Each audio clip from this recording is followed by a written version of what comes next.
This segment brought to you by Hope Cancer Care of Nevada, offering state-of-the-art cancer treatment in Pahrump. A little hope goes a long way.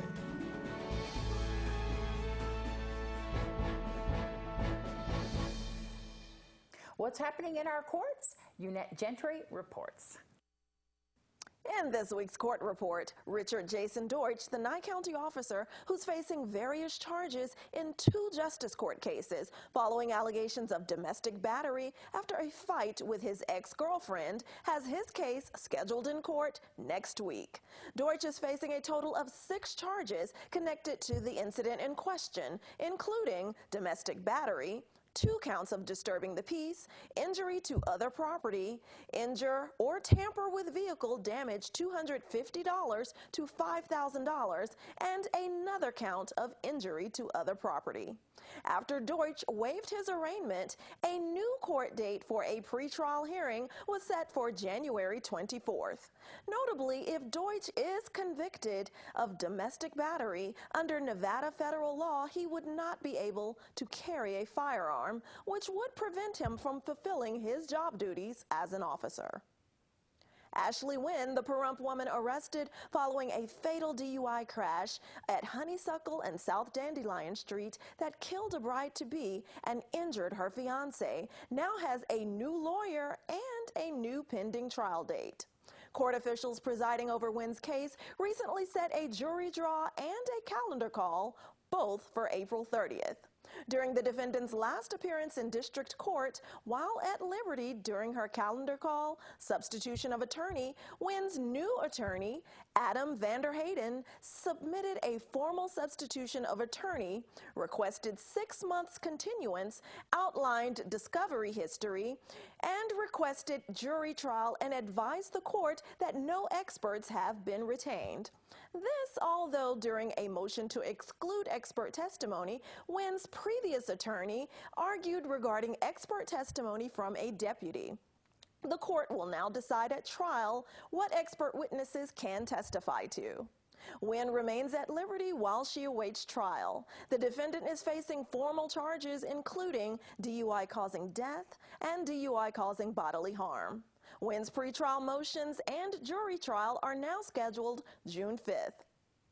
Diane Davis, the Pahrump woman connected to the killing of 17 dogs after a fire was reportedly intentionally set in her home back in July 2013, was recently in court for a motion to withdraw appointment of counsel.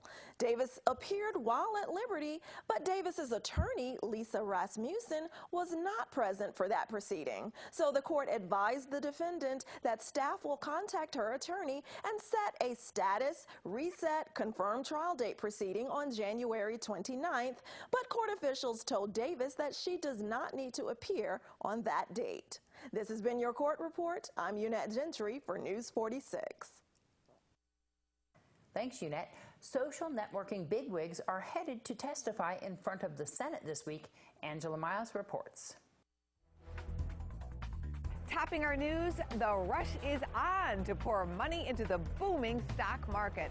During the first days of trading this year, a stunning $24 billion flowed into stock-based funds. That is the most money in the past 6 months.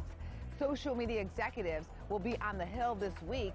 They will testify in front of the Senate about efforts to combat the promotion of violent attacks and terrorism on networking sites. CNBC reports Facebook, YouTube, and Twitter are all sending in representatives to D.C.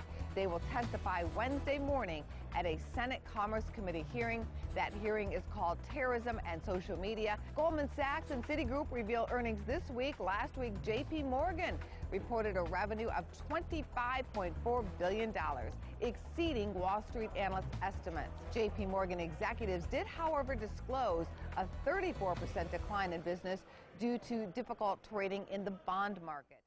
Thanks, Angela. Well, the Pahrump Arts Council is celebrating its birthday. Loretta Lindell tells us what's in store for the Arts Council's 25th anniversary. This This year, 2018, will be the 25th anniversary for the Pahrump Arts Council in Pahrump, and it's a wonderful thing. We've been around that long, and we've got a number of special events planned throughout the year. Of course, our first main event will be Missoula Children's Theater in January. In April, we're going to have a big kind of a festive event at Mountain Falls. It will be kind of a gala. We'll call it a friend-raiser. And we're just in the planning stages for all of that. In May, we are going to get our Art and Soul going again, our outdoor art festival.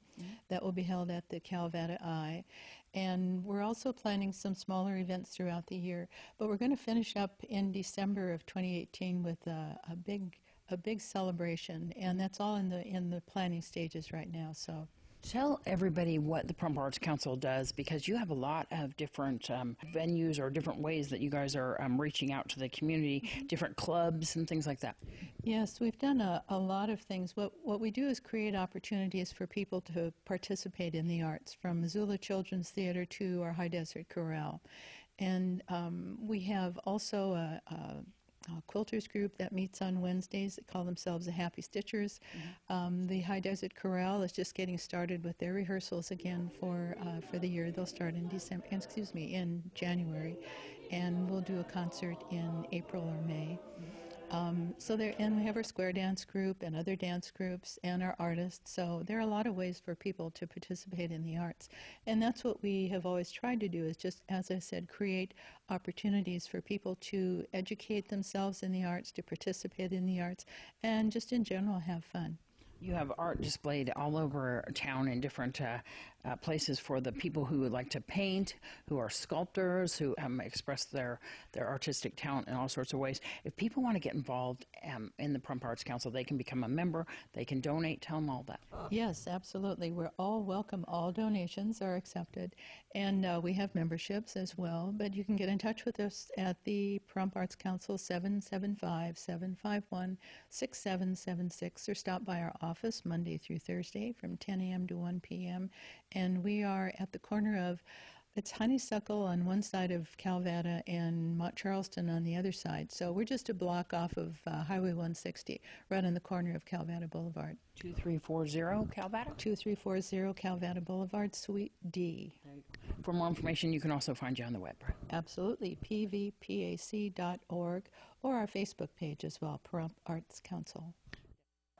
So yesterday was Martin Luther King Day. Yes, you went to the parade in Vegas. Yes, I usually attend, and I was there with my sorority sisters of Delta Sigma Theta Sorority Incorporated, and there were thousands of families there, and we had our auxiliary group just celebrating the life and legacy of Dr. Martin Luther King Jr. And the theme of the parade was living the dream and building a bridge to unity, and that's exactly what we did yesterday. Yeah, it was a wonderful time. Omega Psi Phi, other fraternities like Kappa Alpha Psi were there, and just helping the community. And there was even a day of service after the parade where for hours everyone went to certain parts of the community and did cleanups and other community events, and so it was just a wonderful celebration. Thanks for bringing those pictures. Yes. It is a day of unity, and you just feel that throughout the day. We have our event here, the Martin Luther King Brunch, and it is one of our favorite events of the year. I would love to attend. You got to come.